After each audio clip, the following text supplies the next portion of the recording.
हम शुरू करने जा रहे हैं हमारे सिविक्स क्लास 8 का एक नया चैप्टर जिसका नाम है reason set by our constitution.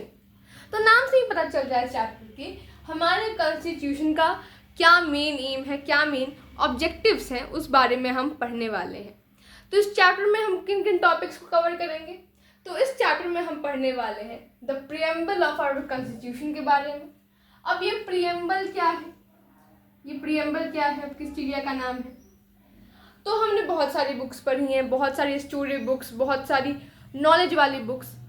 तो उसमें जो भी नॉलेज दी होती है, जो भी स्टोरी दी होती है, उसको उन सारी स्टोरीज, उन सारे उस नॉलेज को शुरू करने से पहले, बताने से पहले क्या होता है, उस बुक के सबसे पहले, उस बुक में सबसे आगे एक इंट्रोडक्शन टाइप का पेज दिया रहता है जिसमें क्या होता है, बुक का इंट्रोडक्शन लिखा रहता है। एक इंट्रोडक्टरी पेज होता है, या फिर यूं बोलूं तो उसका प्रीफेस होता है, प्रीफेस होता है।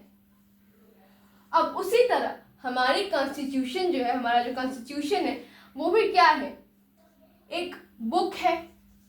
अब कैसी बुक है, स्टोरी बुक है या फिर नॉलेज बुक है, ऐसा नहीं, ये बुक ऑफ लॉज है।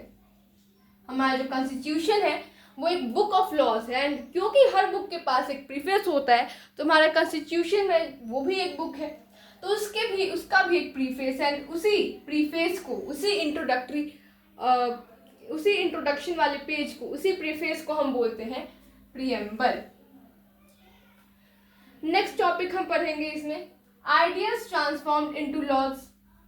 यहाँ पे लॉ लिखा है, लॉज होगा, ideas transformed into laws. Next हम पढ़ेंगे फंडामेंटल राइट्स के बारे में, या फिर यूँ कहूँ तो बेसिक राइट्स के बारे में जो हमें कॉन्स्टिट्यूशन ने दी हुई हैं। नेक्स्ट हम पढ़ेंगे directive principles of state policy के बारे में, जिसको हम शॉर्ट फॉर्म में क्या कहते हैं, डीपीएसपी भी बोलते हैं।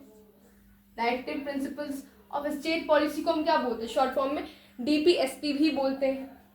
नेक्स्ट है हमारा फंडामेंटल ड्यूटीज। अब क्योंकि कभी भी राइट्स अकेले तो आती नहीं है, राइट्स हमेशा ड्यूटीज के साथ आती हैं। और सबसे लास्ट में हम पढ़ेंगे एक केस स्टडी के बारे में, जिसमें हम क्या पढ़ेंगे, चाइल्ड लेबर्स के बारे में, कि चाइल्ड लेबर्स जो हैं उनका इंडिया में क्या हाल है, उनके साथ कैसा ट्रीटमेंट किया जाता है, उनके साथ कैसे बिहेव किया